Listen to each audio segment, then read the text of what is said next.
And in response to North Korea's latest provocations, which includes numerous missile launches now and the simulated use of tactical nuclear weapons, South Korea has imposed unilateral sanctions on dozens of North Korean individuals and institutions. Our Foreign Affairs correspondent Kim Dami with this report.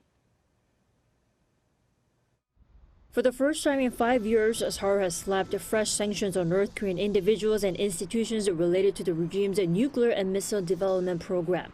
Seoul's foreign minister announced on Friday that the new blacklist will apply to 15 North Korean individuals for their roles in procuring funds and equipment for the regime's weapons of mass destruction and missile development. 16 North Korean institutions reportedly engaged in the same activities. They were also involved in evading UN Security Council sanctions against the North.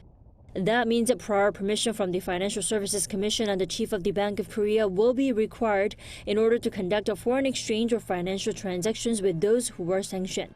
But inter-Korean interactions, including trade, have already been at an almost complete standstill due to existing measures from Seoul against Pyongyang.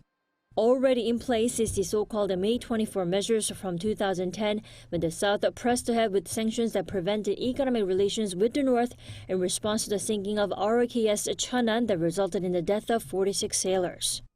The latest sanctions are rather symbolic of the Yoon administration's will to deal sternly with Pyongyang's provocations. It's particularly significant that the measures come before the North actually carries out its 7th nuclear test as is expected.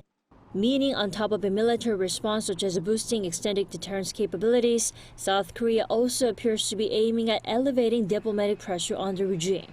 Seoul has levied 5 rounds of independent sanctions on Pyongyang since 2015. Kim Dami, Arirang News.